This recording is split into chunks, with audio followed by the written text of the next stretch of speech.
Dear friends, in the last lecture, we discussed angular dispersion through a prism. म्हणजे आपण angular डिस्पर्शनचा concept बघितला आणि आपण हे बघितलं की angular dispersion is delta which is equal to deviation of violet color minus deviation of red color, which is true for white color. Okay, ह्या white color साठी angular dispersion काय आहे?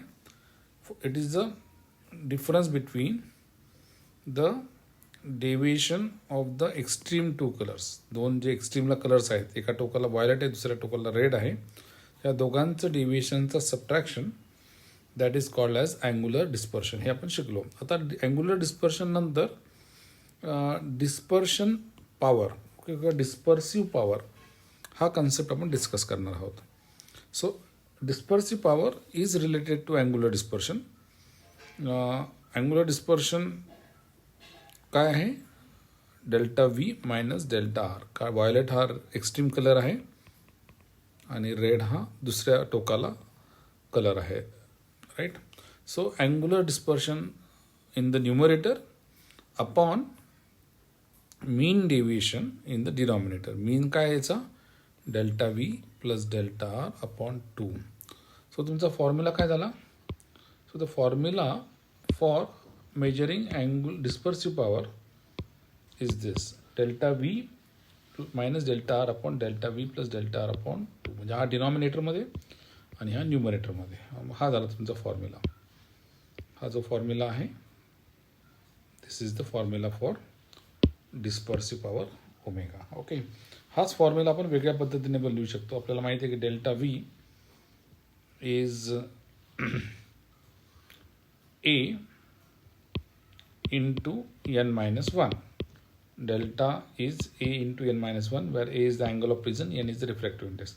तर व्हायलेट साठी हा झाला एन व्ही मायनस 1, रेड साठी हा झाला A into N R minus 1. Okay, तर हे सबस्टिट्यूट आपण करू शकतो.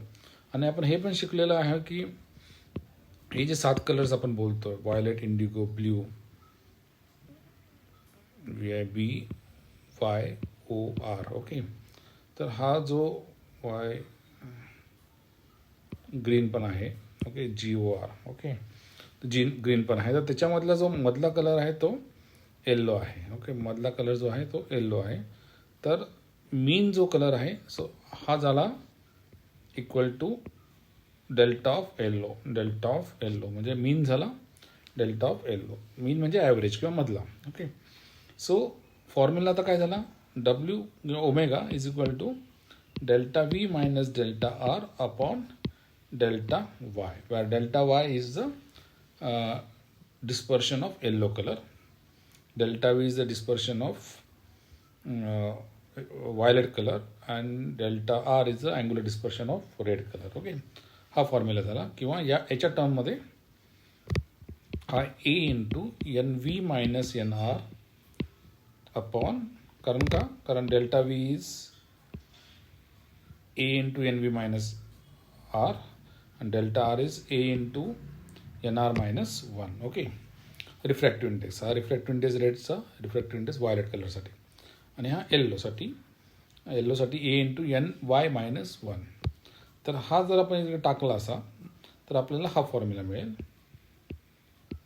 N Y minus 1. तर हा झाला फॉर्म्युला, अजून एक formula for calculating the dispersive power. Okay, आणि ए कॅन्सल होईल and we get finally this as a relation. तर आपल्या लक्षात येईल की dispersive power the ratio of the same physical quantity असल्यामुळे याला काही युनिट नाही. It is unitless. याला काही युनिट बिलकुलच नाही आहे. Okay, so from the expression in terms of refractive indices it should be understood that the dispersive power depends only on the refractive index and only on the material. आणि त्या dimension of the प्रिझमवरती बिलकुलच अवलंबून नाही आहे. त्यामुळे तर material कुठलं आहे, ग्लासचं मटेरियल असेल तर रिफ्रॅक्टिव्ह इंडेक्स हा जो डिस्पर्सिव्ह पॉवर आहे हा साधारण 0.03 इतका असतो. ओके, कशावरती अवलंबून आहे? It depends only on the refractive index, that is on the material. आणि रिफ्रॅक्टिव्ह इंडेक्स कशावरती अवलंबून आहे? On the material. So dispersive power कशावरती अवलंबून आहे? On the material only. Okay, and it does not depend on the angle of the prism, कारण angle of the prism हा cancel out होतो फॉर्म्युलामध्ये. Okay, so the dispersive power is equal to delta V minus delta R upon delta L O किंवा N V minus N R upon N Y minus 1. Okay, so using this formula किंवा हाय formula, या फॉर्म्युल्याने आपल्याला काढता येतो डिस्पर्सिव्ह power. Okay, हा दुसऱ्या फॉर्म्युलाने या प्रॉब्लेम जर बघितला आपण पुस्तकात 10व्या नंबरचा, तर हा फॉर्म्युला वापरून आपल्याला डिस्पर्सिव्ह पॉवर काढलेला आहे. ओके, कसं? ग्लासचा प्रिझम दिलेला आहे. ओके, आणि रिफ्रॅक्टिंग अँगल 10 डिग्री दिलेला आहे आणि एनची व्हॅल्यू दिली आहे रेडची आणि व्हायलेटची. तर रेड अँड व्हायलेट म्हणजे काय झाला तुमचा? हा formula becomes n V minus N R upon n v plus n r by 2. Okay, n r by 2. तर हा झाला तुमचा 1.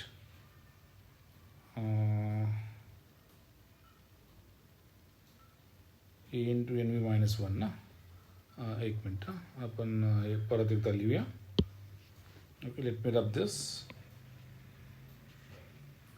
हा प्रॉब्लेम कसा सॉल्व केलेला आहे? हा प्रॉब्लेम आहे N is equal to delta V minus delta R upon delta V plus delta R by 2. पण डेल्टा व्ही काय आहे फॉर्म्युलाचा? Delta V is A into N V minus 1. आता ए किती आहे? 10 डिग्री आहे. एन व्ही किती आहे? एन व्ही दिलेला आहे 1.792 मायनस 1. ओके, तर हे तुम्ही सॉल्व केलं तर हा होईल तुमचं 7.92. डेल्टा आर किती आहे? A into N R minus 1. N R किती आहे? 1.712 मायनस 1, म्हणजे हा जर सॉल्व केला तर 7.12 येतो. तर ह्या फॉर्म्युलामध्ये मी 7.92 टाकतो, 7.12 टाकतो, 7.92, 7.12 आणि हा 2 वरती घेतो मी. वरती इथे आला आणि सॉल्व केला तर आपल्याला मिळाला काय? N. N is what? Dispersive power. Dispersive power किती आली? 0.1064. ओके, आणि अँग्युलर डिस्पर्शन पण विचारलं आहे. तर अँग्युलर डिस्पर्शन कसं काढायचं? Delta V minus delta r, म्हणजे 7.92 हा झाला delta V minus delta r 7.12, 0 9 minus 1 8.0. हा झाला तुमचा 0.8. Okay, so this is how you have to solve the problem for calculating the dispersive power, right? Angular dispersion.